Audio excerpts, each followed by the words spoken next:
bless.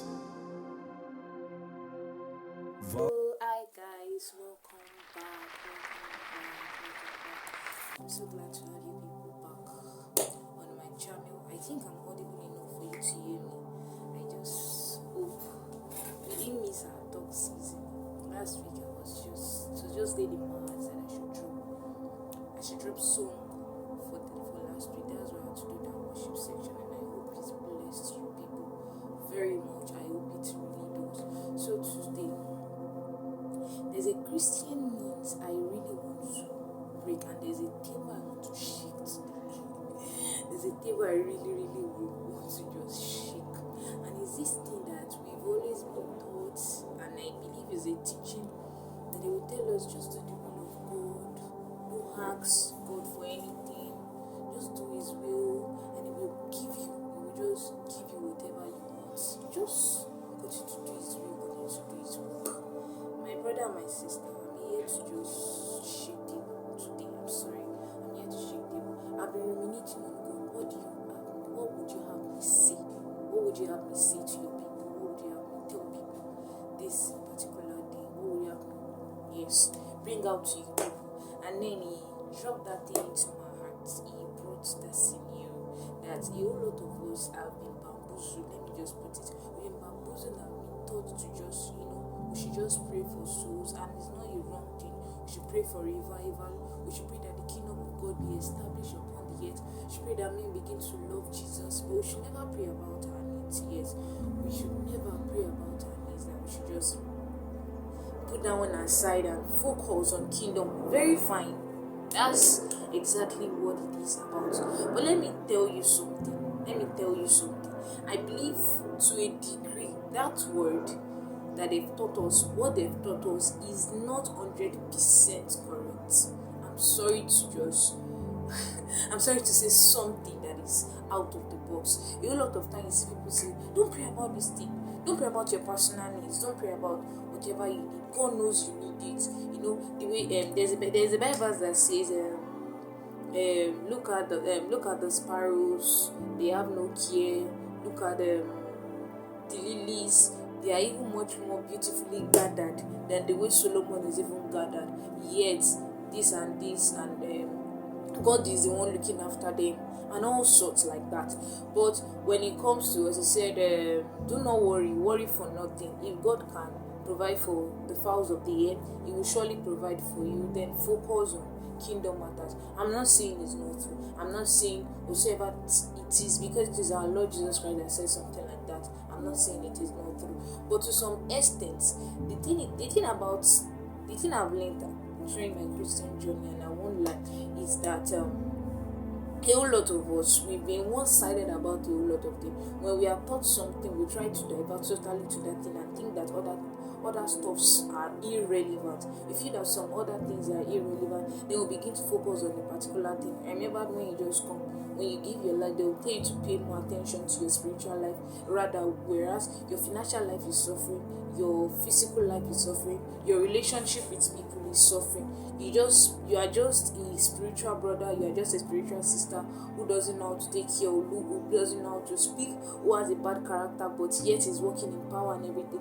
We are just one-sided about a whole lot of things. We've come to believe in this Christian faith, and it's why this is one of the reasons I'm trying to just say this. I'm not trying to say whatsoever we've been taught is wrong, whatsoever we've been brought into the understanding of is wrong. No, what I'm trying to say is that most of us have to come to the understanding that as much as some things are needed in our life, as much as we want our Christian lives to grow, as much as we want some things, we also want the other aspect of our life. God wants us to be 100% complete, emotionally, physically, financially, career-wise, relationally, socially. A lot of us don't know how to relate to people. We just know that I'm a Christian. You don't know how to speak. There was a time that the only thing you can speak with me that I know how to talk with everybody is Bible. I don't know how to talk about any other thing. If it's not Bible, come to me, don't talk to me. So that apart, I'm coming to the place of being taught not to ask God for anything. Don't ask God for any of your personal needs. Just do his will. And it's not a bad thing that God will sort your life out. My brother and my sister, I'm just going to pop a balloon of truth. I'm going to pop that balloon and tell you the Father, if you don't ask, a whole lot of times, if you don't ask God, he will not give you. I don't know. Maybe it works for other people. When I started my journey, I believe it was working, but then I come to a realization. That was even inside the bus, and then God began to give an analogy. I wanted to preach that day in the bus while I was going to class, while I was even in school, and then he began to give me some analogy that if you never ask me for something, I will not give you. I wouldn't. And then I believe that most of us have this firstborn syndrome, this older brother syndrome. You know the older brother syndrome, the prodigal son story is talking a whole lot about we Christian. We only look about the prodigal son that left and came back. We never look about the older brother. Okay, let's read it. Let's read the verse. Let's open to. It's going to be shown there. Luke 15, verse 25 to 31. I'll read it for us. He said, "Now his elder son was in the field, and as he came and drew near to the house, he heard music and dancing. And he called one of the servants and asked what these things meant." Just flow with you. "And he said unto him, Thy brother is come, and thy father has killed the fatted calf, because he had received him safe and sound. And he was angry, and would not go in. Therefore came his father out, and entreated him. And he answering to his father, Lo, these many years do I serve thee." Listen carefully.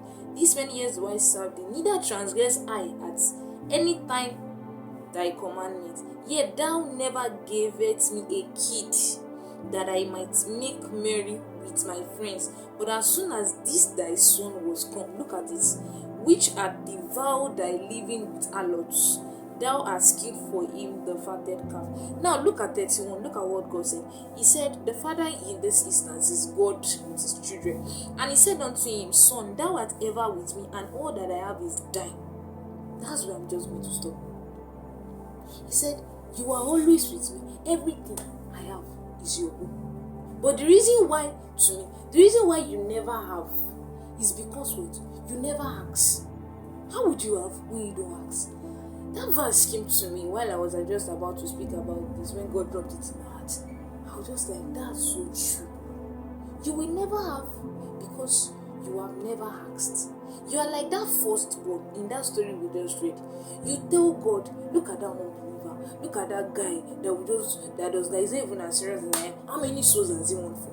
How many can he come? His life is making sense more than I am. Stuff like this, and God, you are not fair in this dealing. And God is talking to you. You that Sandra, I don't know why I call Sandra. Sandra, Abayomi, or whatever your name is, child of God, son of God, daughter of Zion. God is talking to you, whatsoever that is mine. What did God say? God said, the cattle upon the thousands are mine.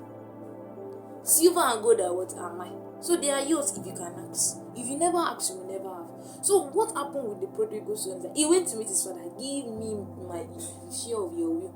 Let us share it. And the father what? Gave him. Although he slandered it, he came back, and the father still was killed a big ram for him. And yet the son that has been laboring in the vineyard got nothing. Because he what? Because he never asks. You have to cultivate the habit of asking God for what you need.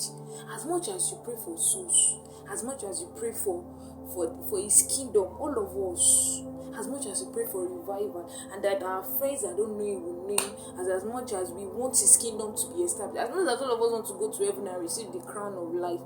See, there are things that if you do not ask on this, that you will suffer. And I've learned it. I'll give another analogy that God used to teach me a lesson. There was a time in my life, and I really love a particular snack. I'm not going to say it here. I really love it. So my dad used to give me that snack. So there was a time he wasn't buying it again, and I felt like, my daddy is not buying this. I just believe tomorrow, since he knows I like this thing. When he goes out, though, he gets it for me. You know the parole now. Papa never gets me. I need to make it. God, please touch his heart. God did not answer me. The next day, he did not give. And then I asked God. I was like, it's not me. You must go and ask. Whatever you need, tell him. Did you get me? Tell him. And he will buy it. I was just like, Daddy, you she said this. And when you're coming back, please, I want you to buy this snack for me. Buy this thing for me. And he bought it like in excess, this particular snack. I was just like, wow. He didn't just buy one. He bought like 2 to 3 or a roll of that thing for me. And I was like, wow. And God gave me that analogy. He told me something. He was like, sorry. he was like, you see what happened there? All this while you've been expecting him to buy this thing for you, but he never did until the day you asked. He said, Shame, learn to ask. If you don't ask, you won't receive. God told me while I was inside that I am your father, and that is what I'm telling some of you right there. He is your father. My dad used to tell us something. He said, I'm just a caretaker for you people. Your real father is the heavenly father in heaven. That's what he has taught us since while we were in young. Father in heaven is your real father. That he is just your caretaker. So if God is truly your father, don't be scared of asking. Ask, God, what should I wear tomorrow? God, what should I wear to speak? God, what should I wear for this engagement? God, I am hungry. God, I am tired. Can you give me strength? God, I need help. God, I need this. God, tell him. Not talking, I cannot pull. I'm struggling to pull. Just, you can jokingly just say something. Just tell him. Don't be afraid to ask. As much as you are in the will of God. You see why God told that son? He said, whatever I have is yours, because you've been doing this. You are my son and you are in my will. If you said this to a whole lot of you, this is a message to mainly the children of God that are working so much for the kingdom, and yet you are not seeing a whole lot of results. Why? Because you've not been asked. You've been doing so much, but they've told you to shut up. Some of you, let me even put it, you want a good job, you want your business to boom, but they've told you never to ask God for money. You want to, it's not like some people that don't want to be settled. You desire it, you want to be settled, you want this in your life, you want God to do this in your life, and yet you want to just talk. Be bold, go to the place of prayer. You can just be walking. God, please. It's a relationship. It's not like God. Yes, God is a deity. God is supreme. God is, but beyond that, is supreme. Does not want you to treat him like Ogun or Shango. He wants you to treat him as a father to child. Our father to child relationship. Ask God, I want this kind of results. I want this kind of marriage. I want this kind of family. I want you to help me. I want my finances to boom. Can you give me wisdom? Even though it doesn't give you in form of what you want, it might bring people to your life. I remember then, my friend is there, she might listen. I told God, I want my results. When I was in university, I want to have a very good result so that I can be able to use my results to bring people to you, to preach the gospel. That was what I told God. And then God brought a friend that even taught me how to read, because my studying pattern was not very good. God brought a lady that taught. He answered it in a beautiful way, and it was that semester I entered 4 point when I asked. If you don't ask, you know. If you do not ask, right now, as you are done watching this video, just ask God for that thing. Especially, whatever you ask God, put it inside of His will. God knows that if He give you a good job, whatever money you will have, it will be for His glory. So why can't you ask? God knows that if He give you a good marriage, that marriage will bless life a whole lot of people. And you know you need it. Why can't you ask? God knows that if He blesses your ministry, a whole lot of life will be saved. A whole lot of life will come to the knowledge of Him. Why can't you ask? God knows that if your finances is booming, those suffering on the road will come to Him. Those that have left the faith because there's nobody, you'll be able to feed them and bring them close. Why can't you ask? Bring every of your needs back into His will. People said yes. That needs that they had to, that's what I've learned. Gather it, put it at the center of God's will and said, for your kingdom to come. God, you know your kingdom. But as people say, yes, if you give me this money, I should tell you, if you give me this money, you know your kingdom will establish. Give me money. Give me this,